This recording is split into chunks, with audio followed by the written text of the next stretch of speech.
अगर इस्लाम के कारण आतंकवाद होता, मेरा सवाल जरा समझ लीजिए, अगर इस्लाम के कारण आतंकवाद होता तो दुनिया के कौन से देश में सबसे ज्यादा आतंकवादी होना चाहिए?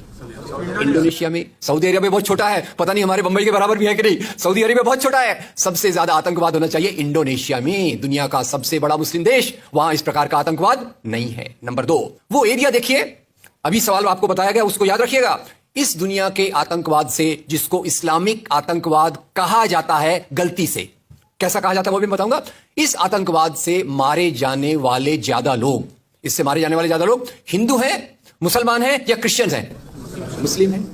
इस्लाम के नाम पे आतंकवाद है, सबसे ज्यादा कौन मारा जाता है? मुस्लिम। अब तीसरी बात का ख्याल कीजिए, किस एरिया में इसका लोकेशन है? This terrorism is located in which area?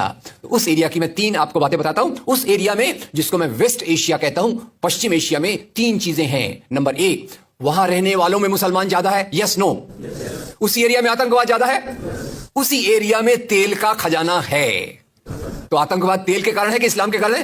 तेल के कारण है। और तेल का कब्जा कौन करना चाहता है? तेल का कब्जा वो ताकत करना चाहती है जो वॉशिंगटन में बैठे हुई पूरी दुनिया को नचाते रहती है। काम करने वाला कोई और गुनाहगार कोई और बनाया गया। अब ये आया कैसे?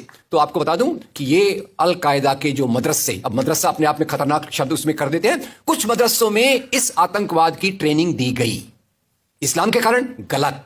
ये जो मदरसों में आतंकवाद की ट्रेनिंग दी गई, उसके पीछे भी जो हाथ था, 2 चीजों का था। सबसे बड़ा हाथ था अमेरिका का।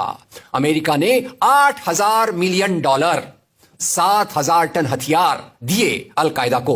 उनका ब्रेन वॉश किया गया। इस्लाम के जो 2 महत्वपूर्ण शब्द हैं, माफ कीजिएगा अगर मैं कुछ गलत कहूं, मैं इस्लाम का स्कॉलर नहीं हूं, समझने की कोशिश करता हूं, कुछ मैंने गलत कहा तो उसमें माफ कर दीजिएगा। तो 2 शब्दों को उन्होंने बदल दिया।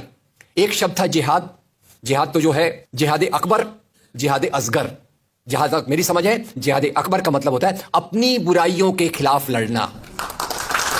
जिहाद असगर का मतलब होता है समाज की बुराइयों के खिलाफ संघर्ष करना।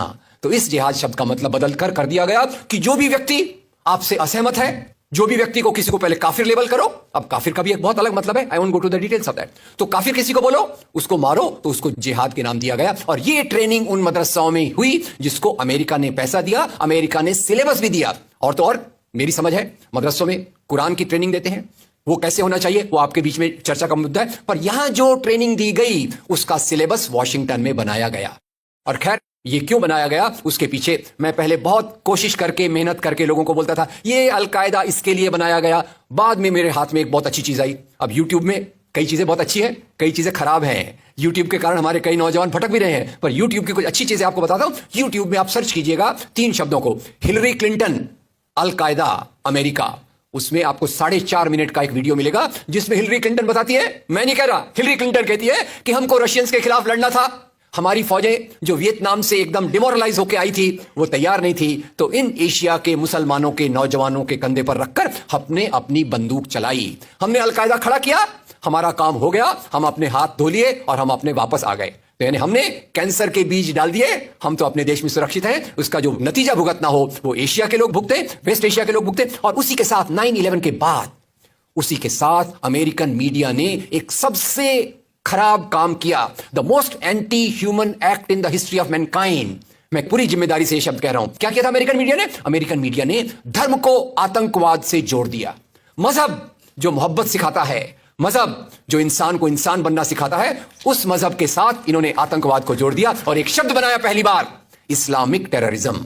याद रखिए, दुनिया में आतंकवाद पहले भी हुआ है। याद रखिए आयरिश रिपब्लिकन आर्मी, याद रखिए खालिस्तान, याद रखिए नाथुराम गोडसे, याद रखिए इंदिरा गांधी का हत्यारा, याद रखिए राजीव गांधी का हत्यारा। आतंकवाद पहले भी हुए हैं, पर कभी भी मजहब को आतंकवाद के साथ नहीं जोड़ा गया। तो मैं मानता हूं अमेरिकन मीडिया ने अगर सबसे गंदा, सबसे एंटी ह्यूमन काम किया है तो इस जुमले का बनाना जिसको कहते हैं इस्लामिक टेररिज्म।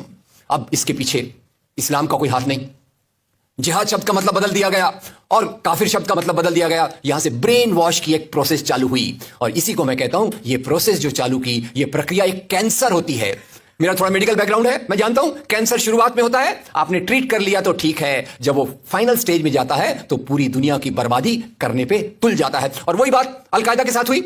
अल कायदा के बाद मामला वहीं खत्म नहीं होता। तेल की प्यास, तेल की भूख बहुत बड़ी है। आप जानते हैं भारत 200 साल तक गुलाम रहा इंग्लैंड का। काय के लिए गुलाम था? क्योंकि उनको यहां का कच्चा माल लूट कर ले जाना था। After colonialism there is imperialism, और ये इंपीरियलिज्म चाहता है दुनिया के रॉ मटेरियल्स, दुनिया के रिसोर्सेज को लूट कर अपनी समृद्धि को, अपनी प्रॉस्पेरिटी को बढ़ाया जाए। और उसी के चलते उन्होंने एक और काम किया, और वो काम था इराक पे हमला। अभी ब्रेक्सिट, अभी वो कौन सी रिपोर्ट आई है, मैं नाम भूल गया उसका, जिसमें ब्रिटेन के प्रधानमंत्री जो थे उनको एक गिल्टी करार हो रहा है। वो रिपोर्ट में पहले उन्होंने तय कर लिया कि हमको इराक पे हमला करना है, बाद में आर्गुमेंट ढूंढते रहे कि भाई कौन सी बात पे हम इराक पे हमला करें, तो बोले अरे इराक के पास तो वेपन्स ऑफ मास डिस्ट्रक्शन है। उस बात पे लंबी बहस चली, और यूनाइटेड नेशंस जिसको अमेरिका ने अपने जेब में रख लिया है, उसके सहारे से उन्होंने इराक पे हमला किया। और वो इराक पे हमले के कारण जो वहां की आर्मी स्ट्रक्चर था, जो फौज का स्ट्रक्चर था, वो डिस्टर्ब हो गया। एक तरफ से वो डिस्टर्ब हो गया, दूसरी तरफ से अल कायदा की आइडियोलॉजी आई, और इन दोनों को मिलाकर ISIS बना। काम है इस्लाम का नाम, इस्लाम के नाम पर जो काम हो रहा है वो वास्तव में it is a design of imperialist powers to control on the oil resources of the world. इससे गंदी बात दुनिया में कोई नहीं हो सकती कि मजहब के नाम पर एक पॉलिटिक्स, मजहब के नाम पे आर्थिक समस्याओं को अमेरिका हल करने की कोशिश कर रहा है।